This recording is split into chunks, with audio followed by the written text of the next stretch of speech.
ఒక్క ఇన్సిడెంట్ మాత్రం ఇండియాలో ఎప్పటికీ ఒక బ్లాక్ మార్క్ లాగా మిగిలిపోయింది. అదేంటో తెలుసా? వకాఫ్. మీరు అల్లాకి ఒక ముస్లిం వాళ్ళ ప్రాపర్టీ కానివ్వండి, వాళ్ళ ల్యాండ్ కానివ్వండి, ఏదైనా డొనేట్ చేయొచ్చు. ఒకసారి అది వకఫ్గా డొనేట్ చేస్తే మళ్ళీ దాన్ని తిరిగి తీసుకోవచ్చు. దీంట్లో హిందువులు ఎక్కడ లేరు, ఇప్పుడు ముస్లిం వాళ్ళ దాంట్లోనే ప్రాబ్లం ఉంది. ముస్లిమ్స్ని ప్లీజ్ చేయడానికి కాంగ్రెస్ పార్టీ చేసిన కుట్ర. మీరు కష్టపడి మీ ఫ్యామిలీ 4-5 జనరేషన్స్ నుంచి కొనుక్కున్న ఇల్లు, ప్రాపర్టీ, పొలాలు, స్థలాలు అన్నీ పోతాయి. ఎక్కడైనా ఇట్లాంటి చట్టం ఉంటుందా? దాట్ మీరు హైకోర్టు కానీ సుప్రీంకోర్టు కానీ ఎక్కడికి వెళ్ళలేరు. వేట్ ద్వారా వకఫ్ ప్రాపర్టీ అంటున్నారు. పాత parliament building, Rashtrapati Bhavan Waqf property. ఎక్కడండి ఇదంతా? ఇస్లాం ఎన్ని సంవత్సరాల ముందు వచ్చింది? మన హిందూయిజం ఎప్పటి నుంచి ఉందో? ఒకసారి వకఫ్ ట్రిబ్యునల్ మీ ఎవిడెన్స్ని కొట్టిపడేస్తే మీరు ఇంకా ఏం చేయలేరా? ఇల్లు ఖాళీ చేసుకోవాల్సిందే. మన్మోహన్ సింగ్ గవర్నమెంట్ ఇంకొక చట్టం తీసుకొచ్చారు. మీరు ఖాళీ చేయకపోతే మిమ్మల్ని 2 సంవత్సరాలు జైలు వేసేస్తారు. ఆలోచించండి, ఇది ఎక్కడ న్యాయం అండి? అదే కదా సార్. గుట్ల బేగంపేటలో సడన్గా వచ్చి ఏదో 20-30 ఎకర్లు మాదని చెప్పేసి వకఫ్ బోర్డు అన్నారు. అక్కడ ఉన్న వాళ్ళు కోర్టుకి వెళ్ళారు. కోర్టు అడిగారు ఆధార్లు చూపించండి అంటే, వకఫ్ బోర్డు అంటే మా ఆధార్ లేవండి, ఔరంగజీబ్ వచ్చి ఇచ్చారంట, అది మాకు వకఫ్ బోర్డు అయిపోయిందని. మళ్ళీ క్లారిఫై చేస్తే ఔరంగజీబ్ అక్కడికి అసలు లేదంటే ఔరంగజీబ్ గుర్రాలు వచ్చినాయి, అక్కడ వచ్చి గడ్డి తిన్నా అంట, దానికోసం అది వకఫ్ ల్యాండ్ అయిపోయింది. ఎంత దారుణం ఆలోచించండి. How can you do such thing? Congress వాడు వచ్చి మీ కూర్చున్న ప్లేస్లో కూర్చుంటే అని ఒకటే ప్రశ్న, మీకు అబ్జెక్షన్ ఏంటి? మా గుడిలు మా మాస్క్ గుంజేసుకుంటున్నారు, మా దర్గాలు గుంజేసుకుంటారు. ఎవరు గుంజుకుంటున్నారు? ఎక్కడ గుంజారండి? మీరు ప్రూవ్ చేయండి. ప్రూవ్ చేయక్కర్లేదు. ఎవరన్నారు? అది రాసుండి వక్ఫ్ బోర్డు. అది ఎవరు రాశారండి? మనుషులు రాశారు కదా, దేవుడు రాయలేదు కదా. మన్మోహన్ సింగ్ వెళ్లే ముందు 213 ప్రైమ్ ప్రాపర్టీస్ ఢిల్లీలో వక్ఫ్ బోర్డుకి ఇచ్చి వెళ్ళారు. ఎందుకు ఇచ్చారండి? మీకు ఎవరు ఇచ్చారు అధికారం ఇవ్వడానికి? మీరు ప్రధానమంత్రి అయితే చేసేసుకుంటారా? హిందూ కమ్యూనిటీ తప్పండి ఇదంతా. దమ్ము లేదండి హిందువులకి. ఉత్తర ఇంట్లో కూర్చొని క్రిటిసైజ్ చేస్తాం. మోదీ గారు ఏం చేస్తున్నాడు, రేవంత్ రెడ్డి ఏం చేస్తున్నాడు, మీరేం చేశారు? మీ గుడిలు గుంజుకెళ్తున్నారు, మీరేం చేశారు? ఎవరైనా ఉన్నది కాపాడుకోవాలనుకుంటారు, కానీ మ్యాక్సిమం మనం ఇచ్చేద్దామనే ఐడియా ఏంటి? ఇచ్చేద్దామని కాదు, ఓట్ల కోసం ఏమైనా అమ్మేసుకుంటారు. వాళ్ళ అమ్మ నాన్న అమ్మేసుకుంటారు, దేశాన్ని అమ్మేసుకుంటారు ఓట్ల కోసం. ఈ చట్టాలను తీసుకొచ్చిన తర్వాత ఎట్లా మీరు ఒక నాన్ ముస్లిం ఎట్లా బతుకుతాడు? మన హయాత్ నగర్లో, దిల్సుఖ్ నగర్ దగ్గర అక్కడ చేశారు. మల్కాజిగిరిలో 700 ఎకర్లు. ఆలోచించండి, ఆ ఫ్యామిలీస్ ఎక్కడికి వెళ్తారు వాళ్ళు? సో మోదీ గారు తీసుకొచ్చిన చట్టాల్లో చాలా మటుకు ఈ మార్పులు ఉన్నాయన్నమాట. ఆలోచించండి. మోదీ గారు నిన్న పార్లమెంట్లో లేరు, నిన్న లోక్సభలో లేరు, కానీ బిల్ పాస్ చేయించారు. ఆ కాన్ఫిడెన్స్ ఉండేవాళ్ళు. మన ప్రజలు అర్థం చేసుకోవాల్సింది ఏంటంటే, వాళ్ళకి ఇంకా ఇప్పటి నుంచి భయం లేదు. ఎవరైనా కానీ మీరు భయపడక్కర్లేదు. కొత్త చట్టం ప్రకారం మిమ్మల్ని మీ ఇంటి నుంచి బయటికి ఎవరు తీసుకెళ్ళలేదు, మీ ప్రాపర్టీ ఎవరు గుంజుకోలేరు. లీగల్గా మీరు ఫైట్ చేయొచ్చు. ఈ ఆప్షన్ మోదీ గారు తీసుకొచ్చారు. Hi viewers, welcome to Sudheer talks. నేను మీ host Sudheer Reddy. India is a secular country అని చెప్తారు. ఇండియాలో ఉన్న ప్రతి ఒక్కరికి చట్టాలు సమానంగా ఉండాలి, జస్టిస్ కూడా ఈక్వల్గా జరగాలని ఎన్నోసార్లు చెప్తుంటారు. కానీ ఒక్క ఇన్సిడెంట్ మాత్రం ఇండియాలో ఎప్పటికీ ఒక బ్లాక్ మార్క్ లాగా మిగిలిపోయింది. అదేంటో తెలుసా? వకాఫ్. రీసెంట్ డేస్ నుంచి చాలామంది వినొచ్చు. అండ్ రీసెంట్గా మన పార్లమెంట్లో కొత్త బిల్లు కూడా పాస్ అయింది. అసలు ఈ వకాఫ్ చట్టం ఏంటి, ఇందులో ఉన్న నియమాలు ఏంటి, దీన్ని ఎందుకు ఇన్ని సంవత్సరాలు ఇంత పొడిగించారు, అండ్ మేజర్గా దీనివల్ల దేశానికి జరిగే ప్రయోజనం ఏంటి, నష్టం ఏంటి, ప్రతి ఒక్క దాని గురించి కూడా మన క్లియర్గా చెప్పడానికి మన ముందర సీనియర్ జర్నలిస్ట్ సురేష్ కొచ్చాయిటల్ సార్ ఉన్నారండి. ఇక లేట్ చేయకుండా ఈ వకాఫ్ చట్టం ఏంటి, దీనికి మోడీ తీసుకొచ్చిన బిల్కి ప్రభావం ఏంటి, ప్రతి ఒక్క డీటెయిల్ కూడా మన ఫేవరెట్ సురేష్ కొచ్చాయిటల్ సార్ అడిగి తెలుసుకుందాం. Hi sir. నమస్కారం. ఎలా ఉన్నారు సార్? బాగున్నాను సార్. లాస్ట్ టైం నెహ్రూ మీద చాలా విషయాలు చెప్పారు, ఇందిరాగాంధీ గారి గురించి కూడా చెప్పారు, అన్నీ సెట్ అయ్యాయి. కానీ ఇక్కడ నెహ్రూ గురించి అన్ని చెప్పినా కూడా ఇంకా నాకు ఈ వకాఫ్ దాంట్లో ఆయన పేరు వినిపిస్తుంది. అసలు ఈ వకాఫ్ అంటే అర్థం ఏంటి? మీరు అల్లాకి ఒక ముస్లిం, ఇస్లామిక్ ట్రెడిషన్ ప్రాక్టీస్ చేస్తున్న మనిషి, అల్లాకి వాళ్ళ ప్రాపర్టీ కానివ్వండి, వాళ్ళ ల్యాండ్ కానివ్వండి, ఏదైనా డొనేట్ చేయొచ్చు. ఒకసారి అది వకఫ్గా డొనేట్ చేస్తే మళ్ళీ దాన్ని తిరిగి తీసుకోలేరు. ఓకే. సో అనుకోండి, మీ ఇంట్లో గొడవ జరిగింది, ఒక ఇస్లామిక్ ముస్లిం ఇంట్లో గొడవ జరిగింది, నాన్నగారికి కోపం వచ్చింది, కొడుకులేమో కొట్టుకుంటున్నారు. ఆయన ఏం చేస్తారు? ఆయన దగ్గర 10 ఎకర్ల భూమి ఉంటే వెళ్ళి పక్కన మస్జిద్ కమిటీయో లేకుంటే ఇంకెవరినైనా పిలిచేసి, నేను ఈ 10 ఎకర్లు మొత్తం ఈ గుడికి ఇచ్చి, ఈ మాస్క్ ఇచ్చేస్తాను, ఈ ఇమాం బారాకి ఇచ్చేస్తాను, లేకుంటే ఈ దర్గా వాళ్ళకి ఇచ్చేస్తాను అని చెప్పి డొనేట్ చేయొచ్చు. దానికి డాక్యుమెంటేషన్ అక్కర్లేదు. డాక్యుమెంటేషన్ కూడా అక్కర్లేదు, చెప్పేశారు అంతే. అంతే. ప్రాబ్లం ఎక్కడ వస్తుందంటే, ఆ నాన్నగారు పోయిన తర్వాత ఈ కొడుకులు మళ్ళీ వస్తారు కొట్లాడడానికి. దీంట్లో హిందువులు ఎక్కడ లేరు ఇప్పుడు, ముస్లిమ్స్ గురించి మాట్లాడు. వాళ్ళ దాంట్లోనే ప్రాబ్లం ఉంది. వాళ్ళ జంట మా నాన్నగారు ఎక్కడ ఇచ్చారు, ఎక్కడ రాసి ఇచ్చారు చూపించండి అంటారు. ఎందుకంటే మన దేశంలో మనకు తెలుసు చట్టాల్లో మీరు చెప్పినట్లు సెక్యులర్ కంట్రీ అంటారు. సెక్యులరిజం అంటే government should not favour any religion. దాని డెఫినేషన్ బ్రిటిష్ దాని నుంచి వస్తుంది అనమాట. చర్చ్ అండ్ ద స్టేట్ అని చెప్పి బ్రిటన్లో ఒక పెద్ద ప్రాబ్లం ఉండే. బిషప్స్, హౌస్ ఆఫ్ లార్డ్స్లో బిషప్స్ కూర్చుంటారు. మన దగ్గర స్వామీలు కూర్చోబెడితే ఎట్లా తెలిసిపోతుంది, రాజ్యసభలో ఎంత గొడవ చేస్తారు. కానీ అక్కడ ఒఫీషియల్గా బిషప్స్ కూర్చుంటారు. ఓకే, హౌస్ ఆఫ్ లార్డ్స్లో అంటే మన Rajya Sabha. Okay, so house of Commons మన లోక్సభ. మనం కూడా వాళ్ళని దాని నుంచే తీసుకున్నాం చట్టాలని అక్కడ. సో ఈ ప్రాబ్లం ఎక్కడ వచ్చిందంటే ఇది ముందు బ్రిటిష్ డేస్ నుంచే ఉంది. ముసల్మాన్ యాక్ట్ అని ఉంటుంది. దానికన్నా ముందు ఈ వకఫ్ బోర్డు సెటప్ చేసే ప్రొసీజర్ అన్నీ చాలా జరిగింది. మీరు అడిగిన ప్రశ్నకి ఒకసారి ఇది అయితే మళ్ళీ దానికి రివోకేషన్ లేదు. సో కొడుకులు వచ్చి ఇప్పుడు కేసు క్వశ్చన్ చేస్తారు. మా నాన్న ఇచ్చిండు, ఎక్కడ చెప్పిండు, ఇచ్చిందా అంటే కాదు మీ నాన్న చెప్పేసిండు అని మా పక్కన వాళ్ళు ఎవరు అన్నారంట, అయిపోయింది కథ. ఓకే, ఈ ప్రాబ్లం ఇంకెవరికైనా జరగవచ్చు. ఇప్పుడు రేపు మీ ఇల్లు ఉంది, మీ ఇంటికి వచ్చి వకఫ్ వాళ్ళు అంటారు మాకు ఎవరో వచ్చి చెప్పారు మీ ఇల్లు వకఫ్దని. ఇప్పుడు మీరు ఏం చేయలేరు, దాని తర్వాత మీరు ఏం చేయలేరు. మీరు కష్టపడి మీ ఫ్యామిలీ 4-5 జనరేషన్స్ నుంచి కొనుక్కున్న ఇల్లు, ప్రాపర్టీ, పొలాలు, స్థలాలు అన్నీ పోతాయి. ఓకే, వాళ్ళు వచ్చి చెప్పాల్సింది అంతే, ఈ ల్యాండ్ వకఫ్ ల్యాండ్ కథ. మీరేం చేయలేరు. మన దేశంలో ఏ చిన్న గానికైనా మన కోర్టుకి వెళ్ళొచ్చు, చిన్న గొడవకు కూడా. అవును, ఓకే, కానీ ఇక్కడ మీరు కోర్టుకి వెళ్ళలేరు. ఈ చట్టాలు మార్చింది ఒక నరసింహరావు గవర్నమెంట్ 1995లో మెయిన్గా. దానికన్నా ముందు నెహ్రూ గారు మార్చారు, అందుకు జరిగింది. కానీ మెయిన్గా 1995లో ఈ బాబ్రీ మస్జిద్ కూలిపోయిన తర్వాత ముస్లిమ్స్ని ప్లీజ్ చేయడానికి కాంగ్రెస్ పార్టీ చేసిన కుట్ర అది. ఓకే, 1995లో మేజర్ మార్పులు తీసుకొచ్చారు లీగల్ ఛాలెంజెస్ గురించి, మిగతా దాని గురించి.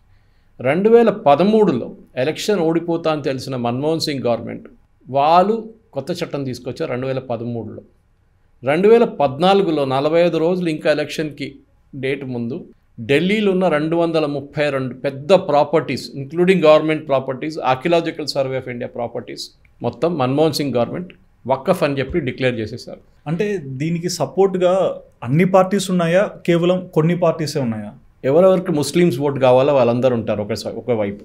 ఓకే, ఇప్పుడు మైనారిటీస్ అని వీళ్ళు డిఫైన్ చేసేటప్పుడు సుధీర్ గారు మీకు తెలుసు, మైనారిటీస్ అంటే పార్సీస్ ఉన్నారు, వాళ్ళంత 57,000 మంది అంతే ఉన్నారు వాళ్ళు. ఓకే, వాళ్ళ ఓటు ఎవడు బట్టి. ఈ ముస్లిమ్స్ లో కూడా కేటగిరీస్ ఉన్నాయి. ముస్లిమ్స్ కాదు, ఇది పార్సీస్ సపరేట్. ఓకే, పార్సీస్, జైన్స్, మనం చెప్తాం కదా వీళ్ళందరూ బుద్ధిస్ట్, వీళ్ళందరూ will come under minority community. అవును, కిరణ్ రిజిజు నేను బిల్ ప్రజెంట్ చేసిన, బిల్ పాస్ చేయించిన member of parliament Arunachal Pradesh నుంచి, హీఈస్ అ బుద్ధిస్ట్. దానికోసం is a minority minister. Okay okay, Smriti Irani దీనికన్నా ఉందేమో, she is a minority minister, she is from the Parsi community, Iranis. So అట్లాంటి వాళ్ళు ఎవరిని పట్టించుకోరు, కానీ ఒక్కటే కమ్యూనిటీ కోసం వీళ్ళు గొడవ చేస్తారు కాంగ్రెస్ వాళ్ళు. ఈ ప్రాబ్లం అంతా జరిగిన తర్వాత ఈ ప్రాబ్లం ఎక్కడ వస్తుందంటే నేను చెప్పినట్లు ఒక లీగల్ రిక్వెస్ట్ లేదు మీకు. ఎవరో నుంచి చెప్పనండి నా ఇల్లు వకఫ్ అంటే నేను వెళ్ళి ఛాలెంజ్ చేస్తాను కోర్టులో అని, లేదు మీరు కోర్టుకి వెళ్ళలేరు. ఆలోచించండి, ఎక్కడైనా ఇట్లాంటి చట్టం ఉంటుందా? దాట్ మీరు హైకోర్టు కానీ సుప్రీంకోర్టు కానీ ఎక్కడికి వెళ్ళలేరు. ఒక ట్రిబ్యునల్ ఉంటుంది, అక్కడ వెళ్ళి మీరు మీ కేసు ప్రజెంట్ చేయాలి. ఓకే, ఈ స్థలం నాది చూడండి కాగితాలంటే వాళ్ళు అంటారు కాదు మేము ఇది యాక్సెప్ట్ చేయమంటే అయిపోయింది మీ కేసు ఫినిష్. అండ్ మీరు అన్న ఈ ఒక కమిటీ ఉంటుందన్నారు కదా, కరెక్ట్, అందులో కూడా 6 మంది కూడా ముస్లిమ్సే ఉండాలని ఎవరు సెట్ చేశారు? అదంతా పాత, ముందు 3 ఉండే. ఓకే, ఇప్పుడు కొత్త చట్టంలో 2 నాన్ ముస్లిమ్స్ ఉన్నారు. ఓకే, దానికి పెద్ద గొడవ. ఓవైసీ వాళ్ళు చెప్తున్నారు మీరు మీ గుడిలో మమ్మల్ని కూర్చోబెడతారా కమిటీలో అని చెప్పేసి. నేను అంటాను ఎస్, డెఫినెట్గా కూర్చోబెడతాను. టీటీడీ కానివ్వండి, సింహాచలం ట్రస్ట్ కానివ్వండి, యాదాద్రి ట్రస్ట్లో మేము ముస్లిమ్స్ని కూర్చోబెడతాం, నాకు ప్రాబ్లం లేదు. కానీ కండిషన్ పెడతాను, వకఫ్ వారికి ఇచ్చిన అదే రైట్స్ మాకు కూడా ఇవ్వండి. ఇప్పుడు చట్టం అయితే పాస్ అయిపోయింది అనుకోండి, రాజ్యసభలో పాస్ అయిపోతే చట్టం అయిపోతుంది, గెజెట్లో పబ్లిష్ చేయాలి, ప్రెసిడెంట్ సైన్ చేసేస్తారు.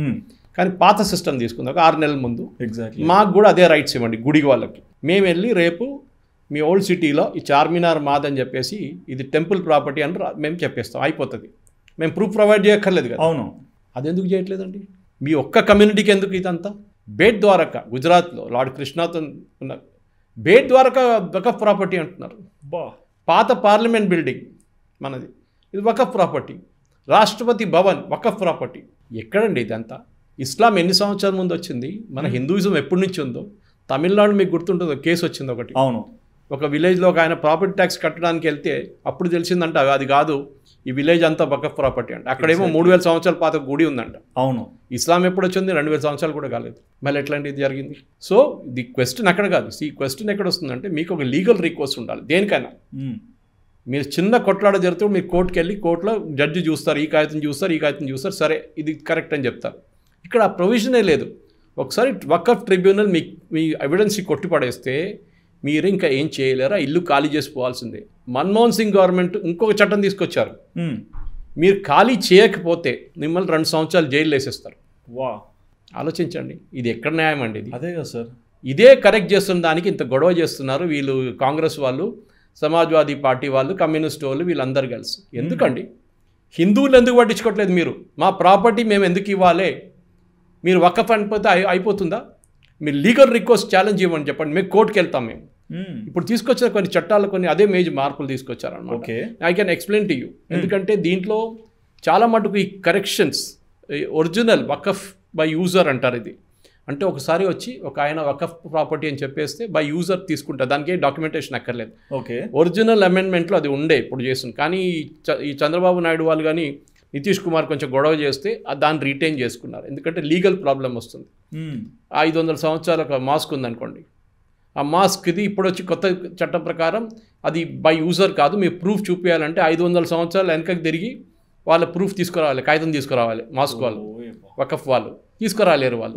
అప్పుడు కొట్లాడ అవుతుంది. మళ్ళీ ఎవడు అంటాడు నా ప్రాపర్టీ అంటాడు. అవును, గ్రేవ్ యార్డ్స్ అక్కడ బాడీస్ బరీ చేస్తారు, అన్నీ చేస్తారు. ఎవరో వచ్చి సో బై యూజర్ పెట్టుకున్నారు, ఇప్పుడు రీటైన్ చేసుకున్నారు గవర్నమెంట్, మంచిదే. ఓకే, ఇంకోటి రెట్రోస్పెక్ట్ ఎఫెక్ట్ అంటే దీనికన్నా ముందు ఏదో గొడవ ఉండేనా, దీనికన్నా ముందు వకఫ్ ప్రాపర్టీ ఉండేనా, అది కొత్త చట్ట ప్రకారం కాదని పెడితే అది పెద్ద ప్రాబ్లం మళ్ళీ అవుతుంది. ఇంకోటి ఓకే, ఎందుకంటే మనందరికీ తెలుసు ఇండియన్ రైల్వేస్, ఇండియన్ ఆర్మీ తర్వాత అన్నిటికంటే 3rd biggest land holding is waqf. Exactly.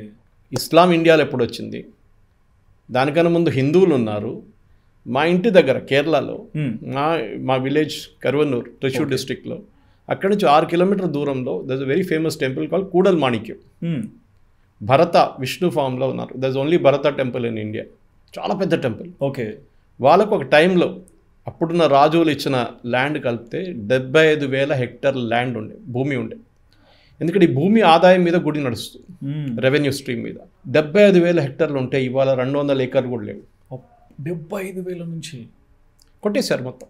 And ఇదే కేరళలోనే 600 ఫ్యామిలీస్ని కొంచెం కరెక్ట్, అది మునంబంలో జరిగింది. ఇది కేసు కూడా ఒక 5 సంవత్సరాల ముందు బయటకు వచ్చింది అనమాట.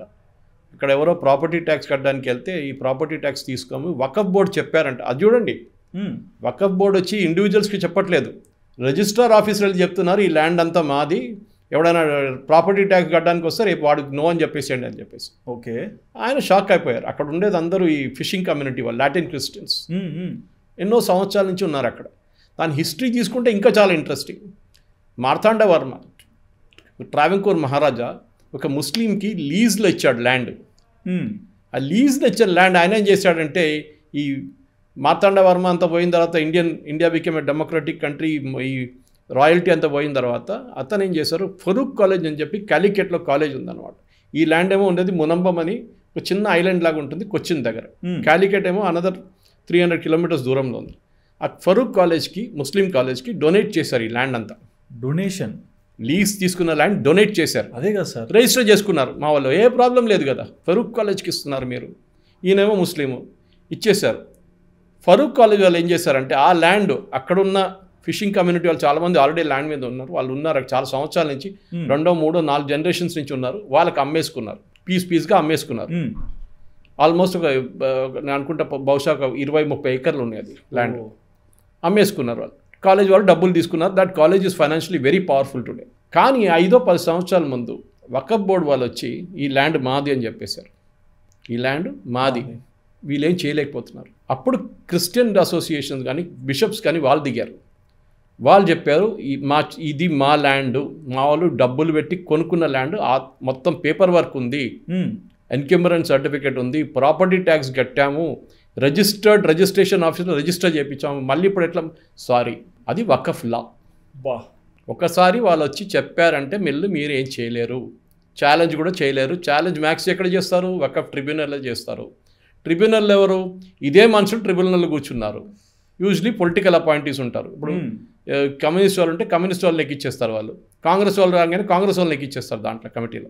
సో వాళ్ళు చెప్పిన మాట వాళ్ళు వింటారు, వాళ్ళ ఫేవర్. సో కమ్యూనిస్ట్ వాళ్ళు ఏం చెప్పారంటే కేరళ సీఎం మీరు ఎక్కడ వెళ్ళక్కర్లేదు, ఈ భూమి మీదే అని చెప్పారు. మీరు చెప్తే అయిపోతుందా? మీరు చెప్తే అట్లా అయిపోతుందా? సో ఈ నిన్న రాత్రి నేను మేల్కున్నాను, 2:20కో 2:10కో పాస్ అయిన బిల్, అది 2:10 అనుకుంటాను పొద్దున బిల్ పాస్ అయినప్పుడు అక్కడ ప్రొసెషన్ తీశారు వాళ్ళు. ఓకే, వాళ్ళు 174 రోజుల నుంచి నిరాహార సత్యాగ్రహంలో కూర్చున్నారు, by turn fast and to death అని చెప్పేసి వాళ్ళు చేస్తున్నారు అక్కడ ఫాస్టింగ్. చర్చ్ వాళ్ళు నిన్న రాత్రి ప్రొసెషన్ తీసి మోదీ గారికి జిందాబాద్ చెప్పారు వాళ్ళు. ఆ మునమ్మం ఇష్యూ గురించి ఈవెన్ పార్లమెంట్లో నిన్న లోక్సభలో జరిగిన డిస్కషన్లో కూడా కిరణ్ రిజిజు గారు క్లారిఫై చేశారు, how it can be got back అని చెప్పేసి. ఎందుకంటే రెట్రాస్పెక్టివ్ ఎఫెక్ట్ పనిచేయదని చెప్పారు. అంటే పాత కేసు, పాత వకఫ్ బోర్డ్ వకఫ్గానే ఉండిపోతుంది, కానీ 2-3 ఎక్సెప్షన్స్ పెట్టారు. ఒకటి, జ్యుడిషియల్ రివ్యూకి ఎవరైనా ఫైల్ చేస్తే, మన గుట్టల బేగంపేటలో ఒక కేసు ఉండే మన దగ్గర హైదరాబాద్లో. ఓకే, గుట్ల బేగంపేటలో సడన్గా వచ్చి ఏదో 20-30 ఎకర్లు మాదని చెప్పేసి వకఫ్ బోర్డు అన్నారు. అక్కడ ఉన్న వాళ్ళు కోర్టుకి వెళ్ళారు. కోర్టు అడిగారు ఆధారాలు చూపించండి అంటే, వకఫ్ బోర్డు అంటే మా దగ్గర ఆధారాలు లేవండి, ఔరంగజీబ్ వచ్చి ఇచ్చారంట, అది మాకు వకఫ్ బోర్డు అయిపోయిందని. మళ్ళీ క్లారిఫై చేస్తే ఔరంగజీబ్ అక్కడికి అసలు లేదంటే ఔరంగజీబ్ గుర్రాలు వచ్చినాయి అక్కడ వచ్చి గడ్డి తినా అంట, దానికోసం అది ఒక వకఫ్ ల్యాండ్ అయిపోయిందంట. ఎంత దారుణం ఆలోచించండి, how can you do such things? So దీనికి ఒక చట్టం మార్చడానికి గవర్నమెంట్ ఇదంతా తీసుకొచ్చారు. అది కూడా డీటెయిల్డ్గా అన్ని లీగల్స్ దానికి మాట్లాడి చేసిన తర్వాత జాయింట్ పార్లమెంటరీ కమిటీకి పంపించారు. దాంట్లో వాళ్ళు 14 చేంజెస్ చెప్పారు. దాంట్లో ఒక చేంజ్ నేను ఇప్పుడు చెప్పాను, బై యూజర్ మార్చుకోకండి అట్లనే ఉన్నాయి అని చంద్రబాబు నాయుడు చెప్పారు. ఇంకోటి అంటే డిస్ట్రిక్ట్ కలెక్టర్ ఒక రోల్ ఉంది ఇప్పుడు. ఫస్ట్ ఆఫ్ ఆల్ ఈ ప్రాపర్టీస్ రిజిస్టర్ చేయలేదు, అసలు చాలా మటుకు ప్రాపర్టీ రిజిస్టర్ చేయలేదు, అట్లనే వాడుతున్నారు ఇప్పుడు కూడా. వాడితే అమ్మేసుకున్నారు, మా ట్రిమల్గిరిలో అమ్మేసుకున్నారు ప్రాపర్టీ, మిలిటరీ డైరీ ఫామ్ రోడ్లో ఉన్న వక్ ప్రాపర్టీని అన్నీ అమ్మేసుకున్నారు వాళ్ళు. మిలిటరీ సైడ్ కూడా, మిలిటరీ కదా, మిలిటరీ డైరీ ఫామ్ అంటారు అది రోడ్ని. ఓకే, అది ప్రాపర్టీ వాళ్ళది, వకఫ్ ప్రాపర్టీ. ఇప్పుడు ఆ బోర్డు లేదు అక్కడ, అంటే అది అమ్మేశారనమాట. అంతే కదా. ఇదే పని వీళ్ళది. వీళ్ళు ఎందుకు ఆబ్జెక్ట్ చేస్తున్నారు, ఈ పొలిటీషియన్స్ ఎందుకు ఆబ్జెక్ట్ చేస్తున్నారంటే వీళ్ళు ఈ ప్రాపర్టీస్ని ఏకర్లు అమ్ముకున్నారు. ఇప్పుడు గవర్నమెంట్ ఏమంటున్నారు, మీ పాత రికార్డ్ మొత్తం కంప్యూటరైజ్ చేయండి. కంప్లీట్ సెంట్రల్ గవర్నమెంట్ నుంచి స్టార్ట్ అవుతుంది రిజిస్ట్రేషన్ ప్రాసెస్, ఆడిటింగ్, మీ అకౌంట్స్, లక్షల ఏకర్ ఉన్న దానికి మీకు ఆదాయం ఎంత వచ్చింది. వకఫ్ ఎందుకు ఇస్తారంటే దాని మీద బతకొచ్చు. ఇప్పుడు మన గుడికి అంతే కదా, అవును, గుడికి భూమిలు ఇచ్చేది రాజులు, పాత రాజులు అంతా చేస్తే ఆ భూమి నుంచి వచ్చే పొలాల నుంచి వచ్చే డబ్బులతో టెంపుల్ నడుస్తుంది. ఇప్పుడైతే హుండీలు ఉన్న అన్ని ఉన్న పాతకాలంలో అది లేకుండే అప్పుడు. ఇప్పుడు ఇదంతా చేసిన తర్వాత వీళ్ళు ఈ చట్టాలను తీసుకొచ్చిన తర్వాత ఎట్లా మీరు ఒక నాన్ ముస్లిం ఎట్లా బతుకుతాడు, క్రిస్టియన్ కానీ హిందూ కానీ పార్సీ కానీ వాళ్ళు ఎక్కడికి వెళ్తారు? మన హయాత్ నగర్లో, దిల్సుఖ్ నగర్ దగ్గర అక్కడ చేశారు, మల్కాజిగిరిలో 700 ఏకర్లు.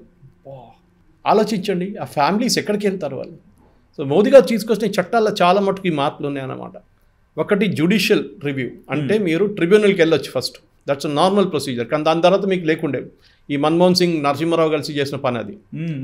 ఓకే, దాంట్లో ఏం చేశారంటే ఇప్పుడు కొత్త హైకోర్టుకి వెళ్ళొచ్చు, హైకోర్టు నుంచి మీరు సుప్రీంకోర్టుకి వెళ్ళొచ్చు. మునమ్మం కేసులో నిన్న వాళ్ళ MP, local MP Hibi Eden Congress, in fact చాలా ఇంట్రెస్టింగ్, కేసీబీసీ అని చెప్పి కేరళ క్యాథలిక్ బిషప్ కౌన్సిల్ వాళ్ళకి ఆర్డర్ ఇచ్చారు. కేరళలో ఉన్న 20 ఎంపీలు, లోక్సభ ఎంపీలు ఈ బిల్లు కోసం ఓట్ చేయాలి, మీరు ఫార్ ఓట్ చేయాలని చెప్పి, ఎందుకంటే మునమ్మం కేసు ఉందని చెప్పేసి. కానీ 19 మంది అగేన్స్ట్ ఓట్ చేశారు, ఒక్కరే ఫార్ ఓట్ చేసింది Suresh Gopi, BJP MP and minister. వీళ్ళు ఈ 19 మంది ఒక్కరు కూడా ఎలక్షన్ గెలవరు, నెక్స్ట్ ఎలక్షన్ 100% అది, ఎందుకంటే క్రిస్టియన్ ఓట్స్ లేకుండా మీరు గెలవలేరు. కానీ వీళ్ళ కాన్ఫిడెన్స్ అంటే ముస్లిం ఓట్లు వస్తే దాంతో కలిసి వస్తే హిందువులు అయితే పనికిరారు, ఎట్లయినా హిందువులు డివైడ్ అయి ఉన్నారు కంప్లీట్గా, వాళ్ళ ఓట్లు మాకు వద్దు, ముస్లిం ఓట్లు వస్తే మేము కలిసేస్తాం ఎలక్షన్ అని చెప్పేసి, ఇది వాళ్ళ కాన్ఫిడెన్స్. ప్రియాంక గాంధీ వాద్రా నిన్న రాత్రి ఓట్ చేయలేదు ఎలక్షన్లో, పార్లమెంట్లో జరిగిన ఓటింగ్లో నిన్న ఓట్ చేయలేదు ఆమె. ఎందుకు? Because she is from Wayanad, which is a Muslim majority. Okay, vote వేసినా క్రిస్టియన్ వాళ్ళు ముస్లిమ్స్ తిట్టుకుంటారు, ఓట్ వేయకపోతే మళ్ళీ క్రిస్టియన్ వాళ్ళు చేస్తారు. So you are caught between the rock and the hard place అంటారు ఇంగ్లీష్లో. Exactly. So the long story short, మీరు ఇప్పుడు చేసిన చట్టాల్లో మార్పుల్లో ఒకటి, registration of all waqf properties across India. మన దగ్గర ఉన్న యూనియన్ టెరిటరీస్ కానీ స్టేట్స్ కానీ, స్టేట్ వకఫ్ బోర్డు కూడా మార్పులు తీసుకొచ్చారు. నాన్ ముస్లిమ్స్ కూర్చోబెట్టారు. ఇప్పుడు ఎక్స్ప్లెయిన్ చేశాను నేను ఎందుకు కూర్చోవాలని. బికాస్ కొన్ని ప్రాపర్టీస్ హిందువులది ఉంటుంది, you cannot decide on base of religion. దానికోసం ఇంకొక క్రూషియల్ చట్టం తీసుకొచ్చారు. సపోజ్ మీరున్నారు, మీకు ఒక 60 సంవత్సరాలు అయిపోయింది, మీకు 2-3 పిల్లలు ఉన్నారు, సేమ్ ప్రాబ్లం, ఫ్యామిలీలో చాలా ఇష్యూస్ ఉన్నాయి. మీరేం చేస్తారు? వెళ్ళి లోకల్లో వెళ్ళి మీరు నేను మతం మార్చుకుంటా అని చెప్పి సాయంత్రం మీరు ఇస్మాయిల్ ఖాన్ అయిపోతారు. మీరు నెక్స్ట్ డే వెళ్ళి నేను వకఫ్కి ఇచ్చేస్తున్నా అని చెప్పి ప్రాపర్టీ మొత్తం ఇచ్చేస్తారు. ఆ కోపంలో చేసిన పని అది. ఓకే. లేకుంటే బ్రెయిన్ వాషింగ్ చేసిన పని, ఎవరైనా వచ్చి బ్రెయిన్ వాష్ చేస్తారు. కొత్త చట్టం ఏం చెప్తున్నారు? మినిమం 5 years మీరు ఒక ఇస్లామిక్ టెనెట్స్ ప్రాక్టీస్ చేసిన మనిషే ఈ ల్యాండ్ డొనేట్ చేయొచ్చు. రాత్రికి రాత్రి మీరు మతం మార్చుకొని చేయలేరు. చెప్పుకుంటే పోతే చాలానే ఇంకా రాత్రికి మనం ఇంకా 1 hour తీసుకుంటున్నాం. కానీ మన ప్రజలు అర్థం చేసుకోవాల్సింది ఏంటంటే వాళ్ళకి ఇంకా ఇప్పటి నుంచి భయం లేదు. ఎవరైనా కానివ్వండి, భారతదేశంలో ఉన్న ఏ మనిషి అయినా కానీ ఎవరైనా కానీ మీరు భయపడక్కర్లేదు. ఈ కొత్త చట్టం ప్రకారం మిమ్మల్ని మీ ఇంటి నుంచి బయటికి ఎవరు తీసుకెళ్ళలేదు, మిమ్మల్ని పడేయలేడు, మీ ప్రాపర్టీ ఎవరు గుంజుకోలేరు, లీగల్గా మీరు ఫైట్ చేయొచ్చు. ఈ ఆప్షన్స్ మోదీ గారు తీసుకొచ్చారు. దీని ఇంపాక్ట్ ఇప్పుడు కాదు, 5 సంవత్సరాల తర్వాత మొత్తం ల్యాండ్ రిజిస్ట్రేషన్ అంతా బయటపడుతుంది. చూడండి, వీళ్ళ ఎక్కడెక్కడ ల్యాండ్ అమ్మేసుకున్నారని తెలుసుండి, అప్పుడు తెలిసిపోతుంది వీళ్ళు ఎంత అమ్మారని చెప్పి. ఎగ్జాక్ట్లీ. ఆల్రెడీ ఓవైసీ మీద నేను కాదు, ఇక్కడ ఉన్న లోకల్ ముస్లిమ్స్ అక్యూజ్ చేశారు, ల్యాండ్లు అమ్ముకున్నారు వీళ్ళని చెప్పేసి. అండ్ ఒకప్పుడు కూడా దీనిలో చూస్తే ఇక్కడ అంటే దీంట్లో ఉండే గవర్నమెంట్ నియమించిన వాళ్ళందరూ కూడా ముస్లిమ్స్ ఉండేవాళ్ళు కదా సార్.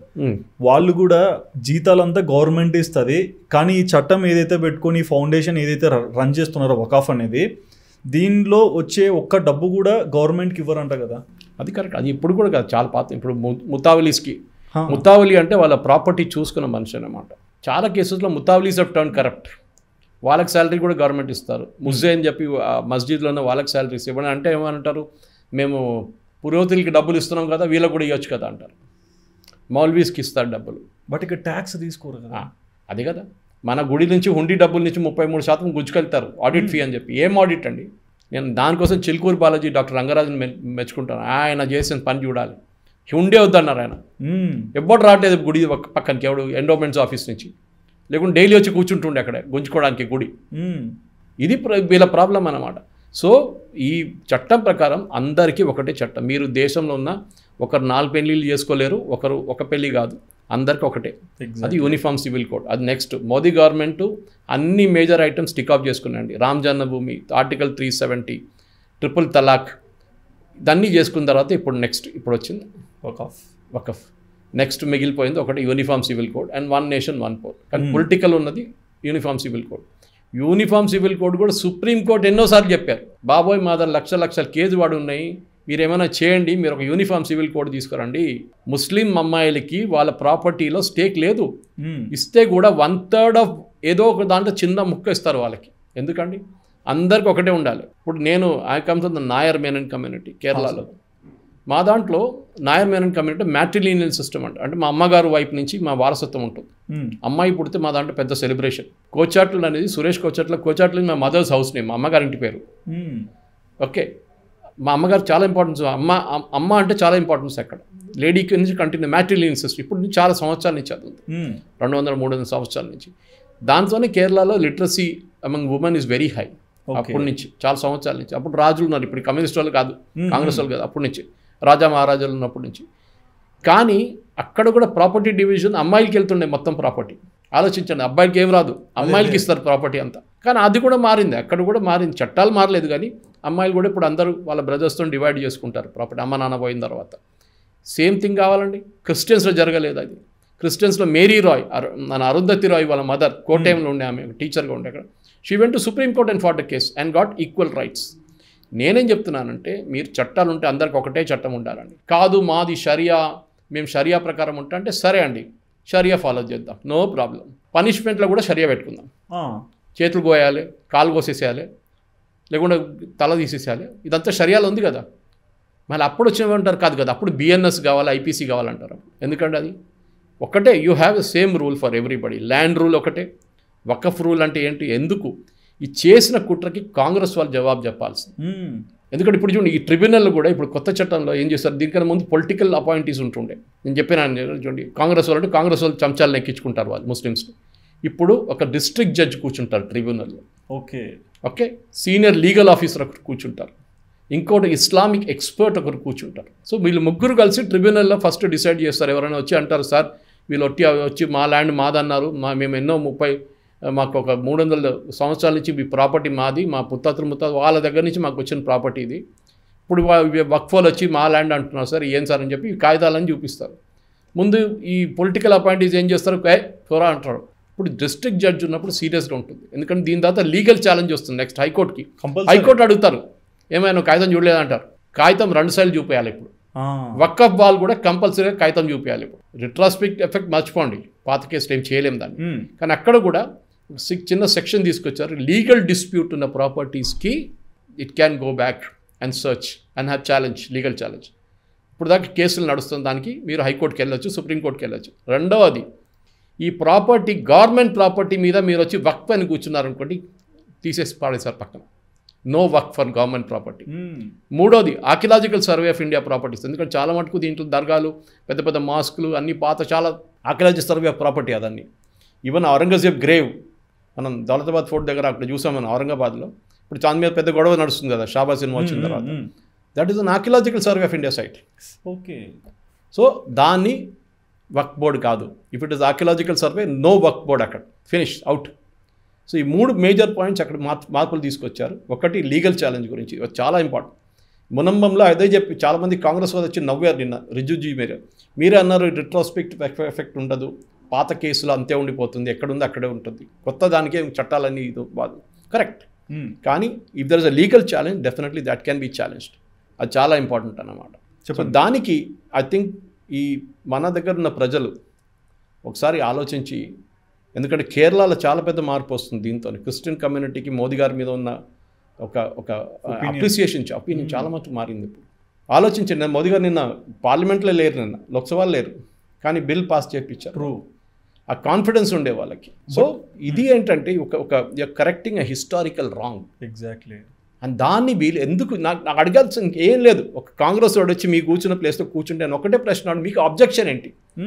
మా గుడిలు మా మాస్క్ గుంజేసుకుంటున్నారు, మా దర్గాలు ఎవరు గుంజుకుంటున్నారండి? ఎక్కడ గుంజారండి? మీరు ప్రూవ్ చేయండి. ప్రూవ్ చేయక్కర్లేదు. ఎవరన్నారు? అది రాసుండి వక్ఫ్ బోర్డులో. అది ఎవరు రాశారండి? మనుషులు రాశారు కదా, దేవుళ్ళు రాయలేదు కదా. నరసింహరావు క్యాబినెట్, దాని తర్వాత మన్మోహన్ సింగ్ క్యాబినెట్ చేసిన కుట్ర అది. మీరు మీ ల్యాండ్ అంటే మీరు ప్రూవ్ చేయండి, మీరు కూడా కాగితాలు తీసుకొని వచ్చేది, మేము కూడా కాగితాలు తీసుకొస్తాం, ఇద్దరు కూర్చొని జడ్జి ముందు కూర్చుంటాం, వాళ్ళు డిసైడ్ చేయండి. రీసెంట్గా ఒక ఇన్సిడెంట్ కూడా చూశాను సార్, అంటే మన పార్లమెంట్స్లోనే మమతా బెనర్జీ గారు 5,000 కోట్లు ముస్లిం వాళ్ళ అరబిక్ స్కూల్స్కి ఫండ్ లాగా అంటే బిల్ పాస్ చేశారు కదా. బట్ మన హిందూస్కి వేదిక్ స్కూల్స్ కానీ వేదిక్ పాఠశాలలు కానీ ఒక్క సపోర్ట్ కూడా ఎందుకు రావట్లేదు గవర్నమెంట్ సైడ్ నుంచి? మళ్ళీ మా ఊరికి వెళ్తానండి నేను, త్రిశూర్, మా హోమ్ టౌన్లో, త్రిశూర్ టౌన్లో ఆదిశంకరాచార్య, ఎందుకంటే ఆయన అక్కడి నుంచి కొంత దూరమే కదా, కాలడి పుట్టిన ప్లేస్, 4 మఠాలు స్థాపించారు. Okay, 4 corners of the city, 4 మఠాలు. దానికి ఆయన స్థాపించిన పెద్ద పెద్ద మన శృంగేరి మఠలాగా పెద్ద మఠం అది సార్. ఇది చిన్నది పాఠశాల, వేద పాఠశాల. మీరు అడిగిన ప్రశ్నకి మీరు బిలీవ్ చేయరు, గవర్నమెంట్ సపోర్ట్ లేదండి దానికి ఎక్కువ. వాళ్ళ దగ్గర ఉన్న ప్రాపర్టీ పెట్టుకొని నడిపించుకుంటున్నారు, పిల్లల్ని పురోగతిగా తయారు చేస్తున్నారు. హిందూ కమ్యూనిటీ తప్పండి ఇదంతా. మీకు దమ్ము లేదండి హిందువులకి. మీరు ఇంట్లో కూర్చొని క్రిటిసైజ్ చేస్తారు, మీరు బయట రోడ్ మీద వచ్చి ధర్నా చేస్తారా? నా పోలీస్ స్టేషన్ పోలీసు వాళ్ళు పట్టుకెళ్తారు. పోలీసు వాళ్ళు పట్టుకెళ్ళండి. ముస్లిమ్స్ వాళ్ళ యూనిటీ చూడండి. చిన్న యాక్సిడెంట్ జరిగితే వాళ్ళందరూ రోడ్ మీదకి వచ్చేస్తారు. అవును, నాగ్పూర్లో చూశారు మీరు మొన్న ఏం చేశారని చెప్పి. చిన్నగా వాళ్ళ ఏదైనా జరిగింది, ఏదో రూమర్ వచ్చిందంటే వాళ్ళందరూ రోడ్ మీద వచ్చేస్తారు. మన వాళ్ళు వస్తారా? వద్దురా, ఇంట్లో కూర్చొని క్రిటిసైజ్ చేస్తాం. మోదీ గారు ఏం చేస్తున్నాడు, రేవంత్ రెడ్డి ఏం చేస్తున్నాడు, ఇదే ఉంటుంది. మీరేం చేశారు? మీ గుడిలు గుంజుకెళ్తున్నారు, మీరేం చేశారు? మీకు ఎగ్జాంపుల్ ఇస్తానండి. మన బొలారంలో అయ్యప్ప గుడి ఉండే, ఇప్పుడు కూడా ఉంది. ఓల్డెస్ట్ అయ్యప్ప టెంపుల్ ఇన్ 1962లో స్టార్ట్ అయింది. 74లో కాన్సక్రేషన్ జరిగింది, అంటే ప్రాణప్రతిష్ఠ జరిగింది అక్కడ. ఇప్పుడు 50 సంవత్సరాలు అవుతుంది. ఇప్పుడు ఆ టెంపుల్ ఒక 5-6 సంవత్సరాల ముందు, కోవిడ్ కన్నా ముందు, సడన్గా ఒకరోజు ఎండోమెంట్స్ వాళ్ళు వచ్చి గుంజుక తీసుకెళ్ళిపోయారు, ఏం నోటీస్ ఇవ్వకుండా. ఏంటంటే ఎవరో మిస్మేనేజ్ చేస్తున్నారు అని చెప్పేసి. సరే అని చెప్పి మేము కూడా ఊరుకున్నాం. ఫస్ట్ టైం చేశారు, హుండీ ఓపెన్ చేసి డబ్బులు తీసుకెళ్ళిపోయారు. ఏంటంటే ఆడిట్ ఫీస్ అంటున్నారు. దాని తర్వాత మేము లీగల్ బ్యాటిల్ ఫైట్ చేసి హైకోర్టు దాకా వెళ్ళి ఆ గుడి మళ్ళీ తీసుకున్నాం మేము. కానీ 3 సంవత్సరాలకి రెన్యూ చేయాల్సింది. ఎందుకండి? మీ గుడి మీద ఎందుకు చేయబెడుతున్నారు? మీరు దమ్ముంటే మీరు వెళ్ళి మస్జిద్ల మీద చేయబెట్టండి, అప్పుడు తెలుస్తుంది మీ సంగతి. ఎప్పుడు పెట్టండి.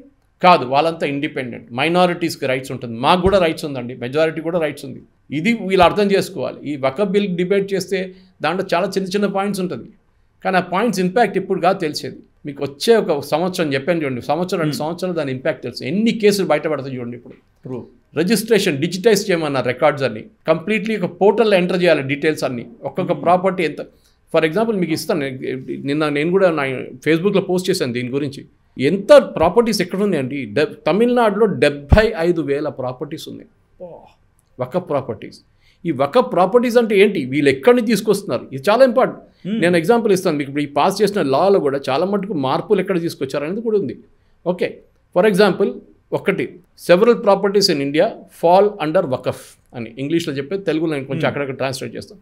Mask, Idgah, dargah, khanqahs, imambaras and of course graveyards, వాళ్ళకి దాన్ని వకఫ్ ప్రాపర్టీ కింద వస్తుంది. సో వకఫ్ ప్రాపర్టీ కంట్రోల్ చేసేది ఇప్పుడు 8.7 lakh ప్రాపర్టీస్ కంట్రోల్ చేస్తున్నారు. ఇస్లాం ఎప్పుడు వచ్చిందండి ఇండియాలో?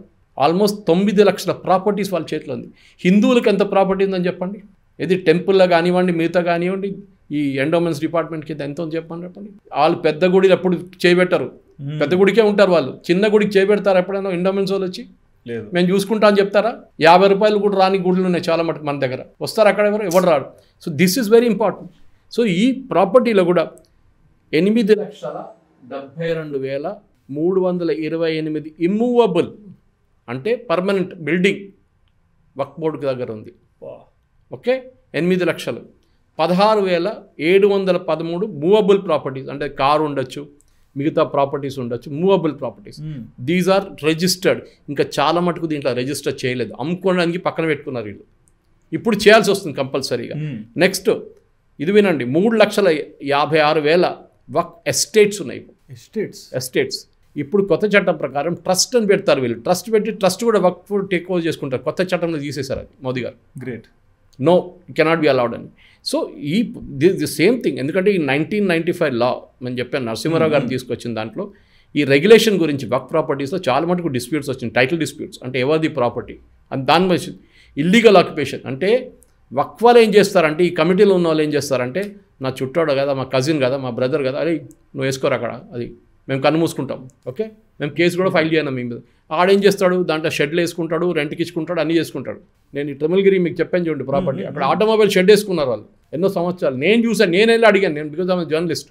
నెక్స్ట్ డే నుంచి ఆ బోర్డు కనిపించట్లేదు. ఏది వకఫ్ బోర్డు కనిపించట్లేదు. This property belongs Waqf board అని పెయింట్ చేసి పెట్టిన బోర్డే కనిపించట్లేదు. నేను ఒక్కటే ఎగ్జాంపుల్ ఇస్తున్నాను మీకు, ఇట్లా చాలా ఉన్నాయి ఎగ్జాంపుల్ తీయాలంటే. నేను కూడా ఒకటి చూసినాను సార్, ఉత్తరప్రదేశ్ సైడ్ ట్రైబల్ పీపుల్ని పెళ్లి చేసుకొని వాళ్ళ ఏరియాలో ఉన్న ల్యాండ్ మొత్తం తీసేసుకుంటారంట. జార్ఖండ్లో జరిగింది కదా. ఎగ్జాక్ట్లీ, జార్ఖండ్లో హైకోర్టు చెప్పారు ఇది జరిగిందని. ఫర్ ఎగ్జాంపుల్ ఇంకోటి, పార్లమెంట్ బిల్డింగ్, పాత పార్లమెంట్ బిల్డింగ్ నేను చెప్పాను దీనికి ముందు, ఎయిర్పోర్ట్, ఢిల్లీ ఎయిర్పోర్ట్, అది కాకుండా మన ప్రెసిడెంట్స్ ఎస్టేట్, అదే రాష్ట్రపతి భవన్, ఇదంతా ఈ చట్టం రాకపోతే ఇదంతా వక్ఫ్ ప్రాపర్టీ కింద డిక్లేర్ చేశారు. నేను చెప్పాను, మన్మోహన్ సింగ్ వెళ్లే ముందు 213 ప్రైమ్ ప్రాపర్టీస్ ఢిల్లీలో వక్ఫ్ బోర్డుకి ఇచ్చెళ్ళారు. ఎందుకు ఇచ్చారండి? మీకు ఎవరు ఇచ్చారు అధికారం ఇవ్వడానికి? మీరు ప్రధానమంత్రి అయితే చేసేసుకుంటారా? అఫ్కోర్స్ ఆయన పాప ఆయనకి ఏం పవర్ లేకుండే, బొమ్మలాగా ఉండే, రిమోట్ కంట్రోల్ బొమ్మ ఉండే ఆయన. ఇంకోటి, ఈ నాన్ ముస్లిం గురించి మాట్లాడుతుంది చూడండి. ఎగ్జిక్యూటివ్ ఆఫీసర్ ఎప్పుడు అంటే ఒక వక్ఫ్ బోర్డులో మెంబర్స్ ఉంటారు, మోస్ట్లీ పొలిటికల్ అపాయింటీస్, కానీ అక్కడ ఎగ్జిక్యూటివ్ ఆఫీసర్ ఒక ఆయన ఉంటాడు. యూజువలీ ముస్లిమే ఉండాలని ఒక చట్టం ఉంది, ముస్లిమే ఉండాలంట, అది వాళ్ళే ఉండాలి. వాళ్ళని ఇప్పుడు దాన్ని తీసేశారు. Okay, even non Muslim can be there. Already 2 మెంబర్లు మనం మాట్లాడుకున్నాం దీనికన్నా ముందు. ఇప్పుడు ఎగ్జిక్యూటివ్ ఆఫీసర్ కూడా ఈ can be a Muslim, but ఈ కండిషన్ లేదు, it can be a non ముస్లిం, అది ఉందన్నమాట. సో సుధీర్ గారు, ఇది మెయిన్ మనం ఏం అర్థం చేసుకోవాలంటే, ప్రజలు కూడా వీళ్ళు చాలా మందికి అర్థం కాదు ఈ లీగల్ పాయింట్స్ అంతా. ఎగ్జాక్ట్లీ, మనకు కూడా ఇప్పుడు చాలా మందికి బయటపడుతుంది దాంట్లో అమెండ్మెంట్స్. ఇప్పుడు రాజ్యసభలో పాస్ అయిన తర్వాత, గెజెట్లో పబ్లిష్ చేసిన తర్వాత దీని ఫైనల్ పాయింట్స్ వస్తుంది. ఇప్పుడు 100 పేజీలు ఉంటుంది ఇదంతా. అది చదువుకున్న తర్వాత కూడా మనం దీని గురించి ప్రజలకి ఎక్స్ప్లెయిన్ చేయాలి ఏంటనేది. అవును, ఇప్పుడు మల్కాజిగిరిలో ప్రాపర్టీ 700 ఏకర్లు కానివ్వండి, హయాత్ నగర్, దిల్సుఖ్ నగర్లో ఉన్న వాళ్ళందరూ వాళ్ళ పండుగ చేసుకోవాలి, మోదీ గారు జిందాబాద్ చెప్పాలి. ఈ కాంగ్రెస్ వాళ్ళని అడగాలి, మా ల్యాండ్ గుంజుకుపోయినప్పుడు మీరు ఎక్కడ ఉన్నారని చెప్పి మునంబాబు వాళ్ళు అడిగినట్లే నిన్న రాత్రి చెప్పలు తీసుకొని కొడతా అన్నారు వాళ్ళు. మీరు ఎక్కడికి వస్తే కాంగ్రెస్ ఎంపీస్కి చెప్పారు, మీరు ఓట్ల కోసం వస్తారు కదా, నెక్స్ట్ ఇయర్లో అసెంబ్లీ ఎలక్షన్ ఉంది, మీరు వచ్చినప్పుడు మేము అడుగుతాం మిమ్మల్ని, అప్పుడు మేము చూపిస్తాం మేము మా పవర్ ఏంటనేది. బట్ వన్ క్వశ్చన్ సార్, అంటే కొంచెం హిస్టరీ సైడ్ చూసుకుంటే ఒకప్పుడు జవహర్లాల్ నెహ్రూ గారు అంటే ఈ టిబెట్ ల్యాండ్స్ ఇవన్నీ చైనాకు ఆక్యుపై చేసేసాడు, అంటే టిబెట్ వీళ్ళందరికీ ఇచ్చేసారు కదా. బట్ ఇప్పుడు కూడా ఇట్లాంటి చట్టాలు తీసుకొచ్చి అంటే వీళ్ళ మోరల్స్ ఏంటి, కాంగ్రెస్ పార్టీ లీడర్షిప్లో ఏంటి వీళ్ళ ఐడియాలజీ? అంటే ఎవరన్నా ఉన్నది కాపాడుకోవాలనుకుంటారు కానీ మ్యాక్సిమం మనం ఇచ్చేద్దామనే ఐడియా ఏంటి? ఇచ్చేద్దామని కాదు, ఓట్ల కోసం ఏమైనా అమ్మేసుకుంటారు, వాళ్ళ అమ్మ నాన్న అమ్మేసుకుంటారు, అది ఆ కండిషన్ అన్నమాట. ఇది దేశాన్ని అమ్మేసుకుంటారు ఓట్ల కోసం. మీరు చూడండి 70 కోట్లు పెట్టి ఇఫ్తార్ పార్టీలు పెట్టించారు. లాస్ట్ మినిట్లో హైకోర్టు వచ్చేసి ఎలక్షన్ కమిషన్ వచ్చి క్యాన్సిల్ చేసి పడేశారు. హైదరాబాద్ ఎలక్షన్ నడుస్తుంది, ఏదో ఎమ్మెల్సీ ఎలక్షన్ నడుస్తుందని చెప్పేసి. ఎందుకండి ఇఫ్తార్ పార్టీలు గవర్నమెంట్ ఎందుకు పెట్టాలి? నేను అది కూడా చెప్తాను. మీరు బతుకమ్మ కూడా పెట్టకండి. ఇప్పుడు ఏమంటారు, మేము బతుకమ్మ పెడుతున్నాం కదా, ఇఫ్తార్ కూడా పెట్టాలి కదా, క్రిస్టియన్స్ కూడా ఇస్తున్నాం కదా, ఎవరికి ఇవ్వకండి. You are a secular government, exactly you are not suppose to do all this. దానికి చేయాల్సిన వాళ్ళు ఉన్నారు, వాళ్ళు చూసుకుంటారు. ఓకే, టెంపుల్ కమిటీస్ కానివ్వండి, మొహల్లా కమ్యూనిటీ కానివ్వండి, వాళ్ళ క్రిస్టియన్ అసోసియేషన్ వాళ్ళు చూసుకుంటారు. మీరు డబ్బులు ఎందుకు ఇస్తున్నారు? మీకు ఓట్లు కావాలి, అంతే, ఇంకేం లేదు. ఓట్ల కోసం ఏమైనా చేసుకుంటారు. ప్రాబ్లం ఎక్కడ వచ్చిందంటే 2014 దాకా మీరు చూడండి, 1984 తర్వాత ఇవాళ దాకా కాంగ్రెస్కి ఎప్పుడు మెజారిటీ రాలేదు. అవును, కానీ పరిపాలించారు వాళ్ళు. మన్మోహన్ సింగ్ 2 సార్లు పరిపాలన, ఎప్పుడు కాంగ్రెస్కి మెజారిటీ రాదు. ఇప్పుడు మోదీ గారికి రాకపోతే పెద్ద గొడవ చేసావు, మోదీ గారికి మెజారిటీ రాలేదు. మీకెక్కడ వచ్చిందండి 84 తర్వాత? 84లో మీ ఇందిరాగాంధీ చనిపోయారని చెప్పి ఆ సింపతిలో రాజీవ్ గాంధీ గారు 400 సీట్లు వచ్చినాయి. అవును. సో ఈ ముస్లిం కమ్యూనిటీని ప్లీజ్ చేయడం అనేది కాంగ్రెస్ ఒక స్ట్రాటజీ. వాళ్ళకు ఓట్లు కావాలి.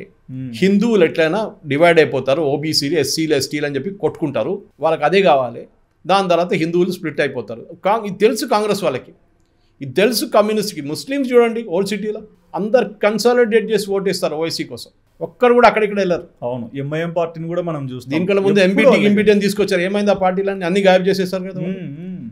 వాళ్ళ రిలీజియన్ చాలా ఇంపార్టెంట్ వాళ్ళకి.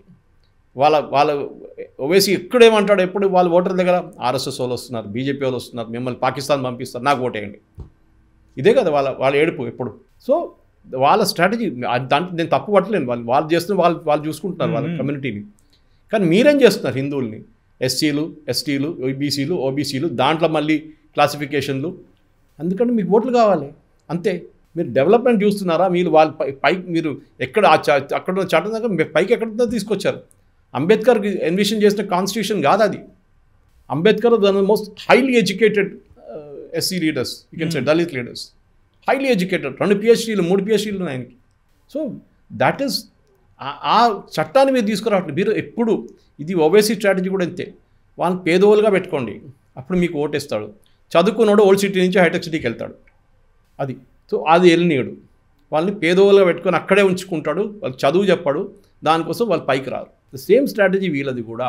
కేసీఆర్ కానివ్వండి, రేవంత్ రెడ్డి కానివ్వండి, అఖిలేష్ యాదవ్ కానివ్వండి, వీళ్ళందరికీ ఏంటంటే లాలూ ప్రసాద్ యాదవ్ పాత ఒక వీడియో ఇప్పుడు బయట తిరుగుతుంది వైరల్గా. ఒక 10-15 సంవత్సరాల ముందు ఇదే వాళ్ళు తిట్టారు వక్ఫ్ బోర్డు వాళ్ళని, వీళ్ళందరూ దొంగలు అని చెప్పి. మళ్ళీ ఇప్పుడు వాళ్ళ కొడుకేమంటున్నాడు, వీళ్ళు వక్ఫ్ బోర్డు మాకు కావాలి, వాళ్ళని ప్రొటెక్ట్ చేయాలి. మీ ఇస్లాంని ఎక్కడైనా ఇంటర్ఫియర్ చేసిందో చెప్పండి. చేయలేదు, ఎక్కడ చేయలేదు. మీ దగ్గర ఉన్న ప్రాపర్టీస్, వక్ఫ్ ప్రాపర్టీస్ రిజిస్టర్ చేయండి. ఒక సెంట్రలైజ్ పోర్టల్ రిజిస్టర్ చేయండి. ఆడిటింగ్ సెంట్రల్ గవర్నమెంట్ నుంచి CAG లెవెల్ నుంచి వస్తుంది. అప్పుడు ఇది అన్ని దొంగతనం బయటపడుతుంది. మీకు ఇప్పుడు వచ్చిన ఆదాయం కన్నా మీకు 100% ఎక్కువ ఆదాయం వస్తుంది మీకు. అప్పుడు తెలుస్తుంది మీరు ఎంత దొంగతనం చేశారు. 4వది లీగల్ ఛాలెంజ్. మీరు చెప్పిన వక్ఫ్ ప్రాపర్టీని ఛాలెంజ్ చేయడానికి కోర్టుల అథారిటీ ఉంటుంది, సుప్రీంకోర్టు కానీ హైకోర్టు కానీ. అది కాంగ్రెస్ వాళ్ళు తీసేసిన అది మళ్ళీ తీసుకొస్తున్నారు మోదీ గారు. ఇదన్నీ ఉండాల్సిందండి. మీకు ఎక్కడ మీ రిలీజియన్ నుంచి మిమ్మల్ని ఏదో ముస్లిమ్స్ని హెరాస్ చేస్తారు, ముస్లిం ప్రాపర్టీలు ఎవరు గుంజుకున్నారండి? మీ ఉన్న ప్రాపర్టీలు అట్లనే ఉండుతుంది. ఎక్కడ ఉంది అదే ఉంది, అక్కడ ఉంటుంది, ఎక్కడ పోలేదు. కొత్తది మీరు గుంజుకోలేరు. బిట్వీన్ 2013 మీరు బిలీవ్ చేయరు, 1995-2000 ఆల్మోస్ట్ 3 అంతే ఐ థింక్ 9 లక్షల నుంచి 21 లక్షల దాకా ప్రాపర్టీస్ ఇంక్రీజ్ అయింది. ఎట్లా ఇంక్రీజ్ అయిందండి? వీళ్ళకి కాన్ఫిడెన్స్ వచ్చింది. ఈవెన్ ఎస్టర్డే నిన్న కూడా కొన్ని ప్రాపర్టీ వక్ఫ్ ప్రాపర్టీ అని చెప్పి డిక్లేర్ చేసుకున్నారు ఎట్లయినా. ఎందుకంటే చట్టం వచ్చేస్తే మళ్ళీ ఏం చేయలేం కదా. ఏమంటారు, ఆల్రెడీ మేము డిక్లేర్ చేసేసాం అయిపోయింది అంటారు. కాదు, మీరు రిజిస్టర్ చేయండి ఫస్ట్. దెన్ వీల్ నో ఏ ప్రాపర్టీ ఎక్కడ ఉంటుందో. ఎవరికైనా మీలాంటి వాళ్ళు మాలాంటి వాళ్ళు వెబ్సైట్కి వెళ్ళి చెక్ చేసుకోవచ్చు, ఈ ప్రాపర్టీ నేను కొనుక్కుంటున్నాను, ఇది ఎవరి ప్రాపర్టీ నాకు తెలియాలి కదా అని. ఇది ప్రాబ్లం. ఇప్పుడు మా ISB ఉంది, ఇన్ఫోసిస్ క్యాంపస్ ఉంది, విప్రో క్యాంపస్ ఉంది, ఇదంతా మాదని చెప్పేశారు ఒకరోజు వచ్చి. ఆలోచించండి. లక్కీలీ అప్పుడు చంద్రబాబు నాయుడు కొంచెం స్ట్రిక్ట్గా ఉందని చెప్పి ఆయన పోరాపో అని చెప్పేసి పంపించేసింది వీళ్ళని. అది వర్క్ ప్రాపర్టీ అని పెట్టుకున్నారు వీళ్ళు. అట్లా అండి అది. సరే మీ వర్క్ ప్రాపర్టీ చూపించండి, రిజిస్ట్రేషన్ ఎక్కడ ఉంది? ఏది ఇప్పుడు సడన్గా రిజిస్టర్ చేసి చెప్పలేరు కదా. ఎవడు చెప్పి మీకు ఎవరు ఇచ్చారు ల్యాండు, మీకు ఏం ప్రూఫ్ ఉంది ఆ ల్యాండ్ మీకు ఇచ్చారని చెప్పి. సౌదీ అరేబియాలో లేదండి ఇది, ఇరాన్లో లేదండి, ఇదన్నీ hard core. Saudi Arabia is protector of Islam. అవును, వాళ్ళ దగ్గర లేని చట్టాలు ఇక్కడ ఎట్లా వచ్చిందండి? వాళ్ళ దగ్గర కూడా ఈ రిలీజియస్ ప్రాపర్టీస్ ప్రొటెక్ట్ చేసేది గవర్నమెంట్, బోర్డు కాదు. ఇక్కడ గవర్నమెంట్ వాళ్ళకి అప్పగిచ్చేసి వెళ్ళిపోయారు మొత్తం. బాబు మేము దీంట్లో పడము, నువ్వేం కాడు చేసుకో, కథ మీ మా వాళ్ళే, మేము పట్టుకుంటాం మిమ్మల్ని, అక్కడ మేము చూసుకుంటాం. ఇది మీరు చేసే కుట్ర. దానికి మోదీ గారు ఇచ్చిన జవాబు చాలా డీటెయిల్డ్గా బిల్ అందరు చదవాల్సింది. ఒక వారం లోపల గెజెట్ పబ్లిష్ చేసినప్పుడు కావాలంటే మీతో వచ్చి ఇంకో షో చేద్దాం మనం. No problem. Thank you so much sir. అంటే వకాఫ్ గురించి చాలా మందికి ఈ రోజు ఒక ఐడియా వస్తుంది. అంటే ఈ మీడియా, ఈ సోషల్ ఇదంతా పబ్లిసిటీ అవ్వడం అనేది కూడా ఒక అడ్వాంటేజ్ అయింది మన చట్టాల గురించి ఏమేమి జరుగుతున్నాయని. ఒకప్పుడు దీని గురించి చాలా మందికి కూడా తెలియదు సార్, ఇప్పుడు కూడా తెలియదు. మోస్ట్ ఎడ్యుకేటెడ్ పీపుల్ నిన్న రాత్రి నుంచి నాకు చాలా మంది ఫోన్ చేశారు, సురేష్ గారు ఈ చట్టం గురించి వీళ్ళు అన్నారు రెట్రోస్పెక్టివ్ ఎఫెక్ట్ లేదంటే దానికి ఏం ఇంపాక్ట్ ఉంటుంది, మనం కొట్లాడుతుంది దానికోసమే కదా. మళ్ళీ రెట్రోస్పెక్టివ్ ఎఫెక్ట్ మోదీ గారు మళ్ళీ చీట్ చేశారు మమ్మల్ని అని చెప్పి. చేయలేదు. డిస్ప్యూటెడ్ ప్రాపర్టీస్ అక్కడే ఉంటుంది, అది ఎక్కడ వెళ్ళదు. పాత ప్రాపర్టీస్ కూడా మీరు లీగల్ ఛాలెంజ్ చేసుకోవచ్చు if there is a dispute for that. Me property అయితే వాళ్ళు గుంజుకోలేరు, మీరు కోర్టుకి వెళ్ళొచ్చు ఇప్పుడు. ఓకే, అన్ని ప్రాపర్టీస్ వెంట పడితే మనది ప్రాబ్లం అయిపోతుంది. అదే కదా మనం రామ్ జన్మభూమి తెప్పించుకున్నాం, కాశీ మథుర నడుస్తుంది, జ్ఞాన్వాపి నడుస్తుంది. సో మీరు దానికన్నా మీరు నేను 50,000 గుడ్ల కోసం తిరుగుతా అంటే ముందు పెద్ద తీసుకోండి అయ్యా, అది తీసుకోండి, ముందు కొట్లాడి తీసుకోండి, దాని తర్వాత మిగతా చూద్దాం మనం. సో ఫస్ట్ స్టెప్ ఇది. This is the first step to reform the entire waqf bill and waqf amendment చేశారు. ముసల్మాన్ యాక్ట్ని రివోక్ చేసేసారు, బ్రిటిష్ టైం నుంచి ఉన్నది. ఇప్పుడు ఈ మోడర్నైజ్డ్ వే ఆఫ్ వర్కింగ్ వకఫ్కి రావాల్సింది. మీరు చూస్తారు దీంట్లో జరిగిన పెద్ద స్కామ్ ఇది. ఎందుకంటే దీనికన్నా ముందు కూడా చెప్పాను, రైల్వేస్, ఆర్మీ, దాని తర్వాత అన్నిటికంటే పెద్ద ల్యాండ్ హోల్డింగ్ ఉన్నది వీళ్ళది. వీళ్ళు ఎంత సంపాదించారో, ఎంత కొట్టేశారో మొత్తం బయటికి మోదీ గవర్నమెంట్ తీసుకొస్తారు. We're waiting for that sir. Thank you so much sir. అంటే ఇంత సీనియారిటీలో ఉండి దీని పట్ల చాలా నీట్గా అయితే మీరు వివరణ అయితే ఇచ్చినందుకు. సో చూసారు కదండి, చాలా మంది అడుగుతున్నారు వకాఫ్ ఏంటి, వకాఫ్ బిల్ పాస్ అయితే ఏమవుతుంది, ముస్లిమ్స్కి మోడీ ఏం చేస్తున్నారు, ఇట్లా డౌట్ పడుతున్నారు. బట్ మన ఇండియన్లో ఉన్న ల్యాండ్ని ఏం చేశారు, ఒక చట్టం పేరు పెట్టి దానికి ఉన్న ప్రిన్సిపల్స్ పెట్టి, ఈవెన్ ఒక మనిషి కూడా కోర్టుకి వెళ్ళి ఇది నాది అని చెప్పుకునే స్టేజ్లో కూడా లేకుండా పడేశారు. బట్ వాటన్నిటిని ఈ బీజేపీ గవర్నమెంట్ వచ్చాక దానిలో ఉన్న డ్రమాటిక్ చేంజెస్ అన్ని చేసుకుంటూ వస్తున్నారు. మరి ఈ బిల్లు పాస్ అయ్యాక దీని ప్రభావం ఎలా ఉంటుంది, దాని రిజల్ట్స్ పట్ల ప్రతి ఒక్క దాని గురించి కూడా మళ్ళీ ఇంకొక ఎపిసోడ్ మనం సురేష్ సార్తో చేద్దాం. మరి ఈ వీడియో చూసాక సార్ చెప్పిన ఎక్స్ప్లెనేషన్ విన్నాక మీకు ఏమనిపించిందో మీ ఒపీనియన్ తప్పకుండా కమెంట్ సెక్షన్లో మెన్షన్ చేయండి. And please do subscribe our channel Sudheer talks for more updates.